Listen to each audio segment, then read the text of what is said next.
बच्चों, कैसे हैं आप सभी। आई होप आप लोग बहुत अच्छे होंगे और आप सभी की साइंस की पढ़ाई भी अच्छी चल रही होगी, है ना। जैसा कि आपको पता है कि मैंने लास्ट वीडियो अपन ने जो एक का डाला था वो भी आपने देखा होगा, और बाकी के जो अगर आप पहली बार इस चैनल पे विजिट कर रहे हैं तो मैं आपको ये बताना चाहती हूँ कि शुचिता साइंस पॉइंट आप लोगों के लिए क्लास 6, 7 और 8 की अभी हाल फिलहाल साइंस की वीडियोस लेकर आ रहा है, और जिसके अंदर हमने आप उसके अंदर आप जाके देखेंगे, थंबनेल पे आप क्लिक करेंगे तो आपको क्लास 6 के, 7 के, 8 के चैप्टर वाइज आपको पार्ट वाइज भी आपको वीडियो देखने को मिलेगी। ओके, तो इसी के साथ हम आज हमारा 8 क्लास का जो हमारा सेकंड चैप्टर चल रहा है बच्चों, उसी की हम नेक्स्ट वीडियो में आज लेकर आई हूँ। और आप याद करिए कि लास्ट वीडियो में हमने क्या कंटेंट देखा था। हमने देखा था कि curd making, formation of curd के अंदर कैसे माइक्रो ऑर्गेनिज्म हमारे लिए यूजफुल हुए थे। और जैसा कि बच्चों आपको पता है कि मैंने जितने भी माइक्रो ऑर्गेनिजम्स आपके बुक में है ना, उन सभी माइक्रो ऑर्गेनिजम्स को कैसे आपको ड्रॉ करना है वो भी मैं आपको ऑलरेडी वीडियो अपलोड मैंने कर दी है। ओके, तो जरूर फिर आप उनको देखिएगा और उसको जिस तरह से मैंने डायग्राम बनाया है उस तरह के साथ डायग्राम बनाने की कोशिश अगर आप करेंगे तो आपको बहुत आसानी से डायग्राम बनाने आएंगे। क्योंकि मैं देखती हूँ बच्चों को है ना डायग्राम बनाने नहीं आते हैं, कॉपी के अंदर तो किसी की हेल्प ले लेते हैं, लेकिन मैं बताना चाहूंगी कि एग्जाम के अंदर वो डायग्राम आपको खुद को ही बनाने होंगे। ओके, तो आपको वो डायग्राम बनाना सीखने हैं। ओके, तो हम बिना टाइम वेस्ट करे आज का हमारा वीडियो स्टार्ट करते हैं। आज का हमारा वीडियो है जिसके अंदर हम 3 टॉपिक पढ़ने जा रहे हैं। हमारा जो माइक्रो ऑर्गेनिज्म का जो यूजेस है उसका सेकंड यूज हम पढ़ने जा रहे हैं commercial use of micro organism, second use हम पढ़ने जा रहे हैं medicinal use of micro organism, और उसी के साथ में हम वैक्सीन के टॉपिक को भी देखेंगे। ओके बच्चों, तो आइए हम स्टार्ट करते हैं कमर्शियल यूज। तो कमर्शियल यूज क्या होता है, जो मतलब एक जो हम उत्पादन के क्षेत्र से अगर हम देखें तो माइक्रो ऑर्गेनिज्म बहुत मदद करता है। उसके अंदर कौन सा माइक्रो ऑर्गेनिज्म है, सबसे इम्पोर्टेंट बात ये है ईस्ट। ओके, ये आपको याद रखने वाली बात है कि east is used for the large scale production of alcohol, wine and acetic acid. जो ईस्ट है वो किसके प्रोडक्शन में मदद करता है, alcohol, wine and acetic acid. Acetic acid को हम आम लैंग्वेज में क्या बोलते हैं, विनेगर बोलते हैं। ओके, तो इसके प्रोडक्शन में कौन सा माइक्रो ऑर्गेनिज्म हेल्प करता है, ईस्ट हेल्प करता है।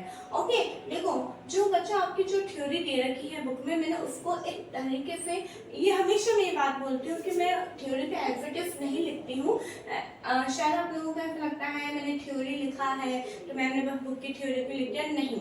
हम थ्योरी को अलग तरीके से लिखती हूँ ताकि उस तरीके से आप अपने एग्जाम के अंदर भी आंसर फ्रेमिंग कर सकते हैं। ओके, तो मैंने क्यों लिखा है कि ईस्ट इज यूज्ड, क्यों, क्योंकि पहले हमें पता होना चाहिए कि कमर्शियल लेवल पे कौन सा माइक्रो ऑर्गेनिज्म मदद कर रहा है। तो ईस्ट हमारा यहाँ पे आंसर हुआ। अब वो काय को प्रोडक्ट करने में मदद कर रहा है, alcohol, wine and acetic acid, जिसे विनेगर बोलते हैं। विनेगर को आपको पता है हिंदी में सिरका भी बोला जाता है। आपको पता है कि सिरका जो है काय में काम में आता है, आपको पता है जैसे कि हमारे हैं चाउमीन में अपन आप डालते हैं विनेगर, है ना, उसमें डालते हैं पिकल्स यानी अचार को लंबे समय तक सुरक्षित रखने में इसमें ये विनेगर डाला जाता है ना, एक तरह से। और टमाटो केचप है उनके अंदर भी विनेगर को ऐड किया जाता है। In this process, अभी होता क्या है, in this process yeast is grown on natural sugar present in grains like barley, wheat, rice, fruit, juice। इस प्रोसेस के अंदर जो yeast है वो ग्रो किसके ऊपर होता है, जो नेचुरल शुगर होती है। नेचुरल शुगर किसके अंदर प्रेजेंट होती है, बहुत सारी जैसे ग्रेन्स होते हैं जैसे कि बार्ली है, व्हीट है, राइस है, फ्रूट जूस है, इन सबको जो है उसके अंदर क्या ग्रोथ करता है, ईस्ट ग्रोथ करता है। उसके अंदर क्या प्रेजेंट होता है कि ईस्ट ग्रोथ करता है, नेचुरल शुगर प्रेजेंट होता है, उन शुगर के अंदर जो है ईस्ट ग्रोथ करता है। आप देखते हैं कि जब हमारे जो ये जितने भी फल होते हैं वो खराब हो जाते हैं, सड़ जाते हैं, ठीक है, उसके बाद में इनसे ये सारी चीजें बनाई जाती है। तो उसके अंदर जो शुगर होती है ना, है ना, उसके अंदर ये ईस्ट माइक्रो ऑर्गेनिज्म जो है वो ग्रोथ करता है और ग्रोथ करने के कारण जो है वो इन चीजों को प्रोड्यूस करने में हमारी हेल्प करता है। ओके, अब ईस्ट जो है वो करता क्या है, ईस्ट ग्रोथ करता है, ग्रोथ करने के बाद में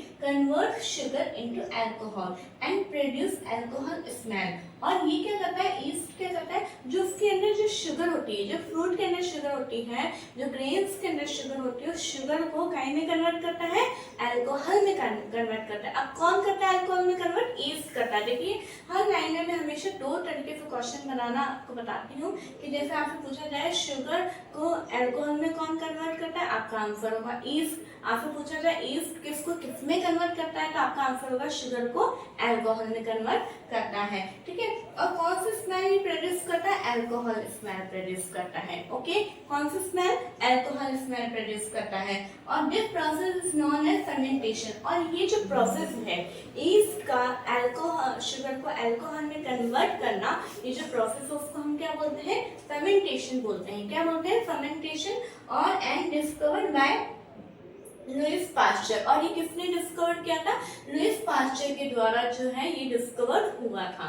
ओके, तो इस टॉपिक के अंदर जितने भी जिस तरह के क्वेश्चन बन सकते हैं उसी तरीके से मैंने आपके सामने थ्योरी लिखी है। और प्लीज मैं कहना चाहूंगी बच्चों कि आप इन नोट एक जैसे नोट्स टाइप में मैं लिखवाती हूँ, तो ये आपको अपनी कॉपी के अंदर नोट डाउन करने हैं। ओके, चलिए अब आगे हम देखते हैं, हमारा है next use, medicinal use of micro organism. Okay, तो मेडिसिनल यूज यानी औषधीय उपयोग, यानी माइक्रो ऑर्गेनिज्म जो है वो हमारी दवाइयां बनाने में भी काम में लेते हैं। तो कैसे, सम मेडिसिन, कुछ मेडिसिन जैसे कि स्ट्रेप्टोमाइसिन, ये नाम आपको एज इट इज याद करने होंगे, थोड़े टिपिकल लगते हैं लेकिन हो जाएंगे, है ना। स्ट्रेप्टोमाइसिन, टेट्रासाइक्लिन, एरिथ्रोमाइसिन, पेनिसिलिन आप और एंटीबायोटिक्स, ये जितने भी सारे मेडिसिन हैं उनको हम क्या बोलते हैं, एंटीबायोटिक्स बोलते हैं। क्या बोलते हैं बच्चों, एंटीबायोटिक्स बोलते हैं। Which are made from fungi and bacteria.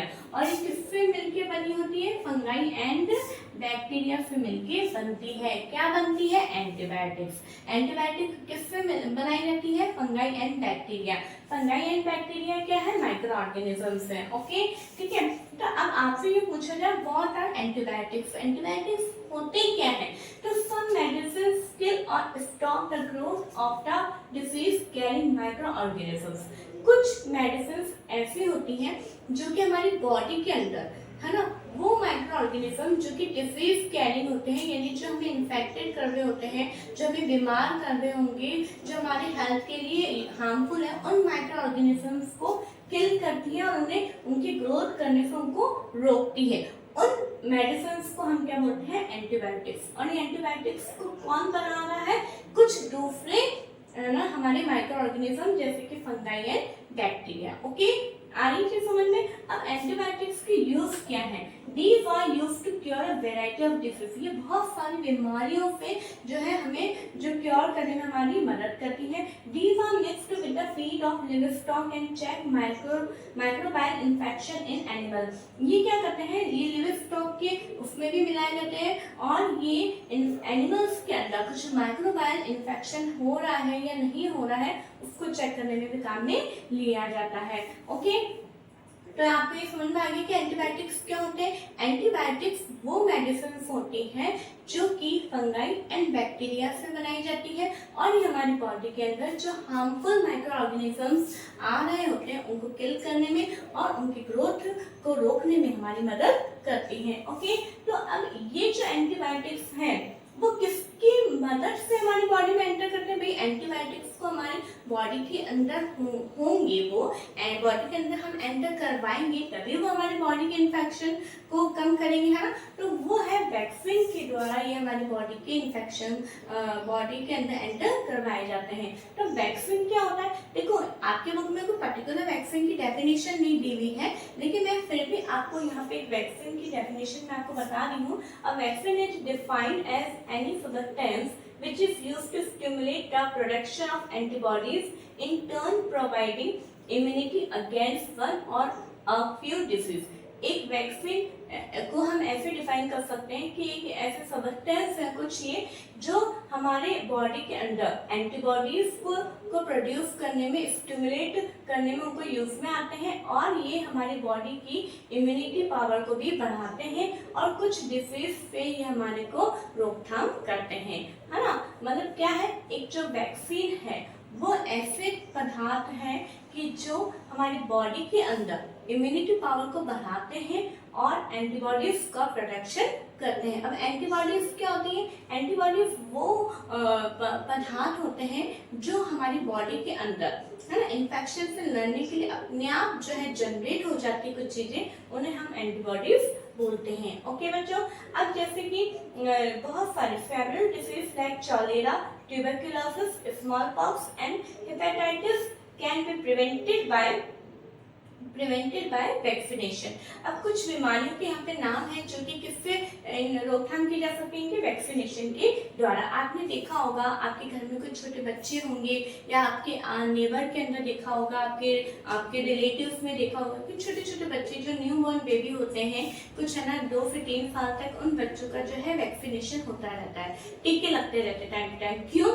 ताकि उन बच्चों को कि अंदर वो वैक्सीन पहले ही एंटर करवा दी जाए, ताकि उसको जब कोई इन्फेक्शन होने लगेगा तो वो वैक्सीन जो है उसकी बॉडी के अंदर जो है पहले से प्रेजेंट उस इन्फेक्शन से उसको लड़ेगी, ठीक है, और इन्फेक्शन वाले जो माइक्रोबायल्स है उसको वो किल कर देगी, है ना। इस तरह से पहले से ही वैक्सीनेशन करवाया जाता है। आप देखते हो कि हर थोड़े थोड़े टाइम में पल्स पोलियो प्रोग्राम चलाया जाता है, उसकी जो न्यूज़ है वो टीवी के ऊपर जो है, न्यूज़पेपर में, रेडियो के ऊपर सब तरफ जो है उसको प्रसारित किया जाता है, बताया जाता है कि इस डेट को पल्स पोलियो प्रोग्राम है और पल्स पोलियो प्रोग्राम के अंदर आपको बच्चों को लेकर आना है और वहाँ पे उनको पोलियो की दवाई पिलाई जाती है ना। जैसे कि मैंने यहाँ पे लिखा है कि polio drops given to children are actually a vaccine.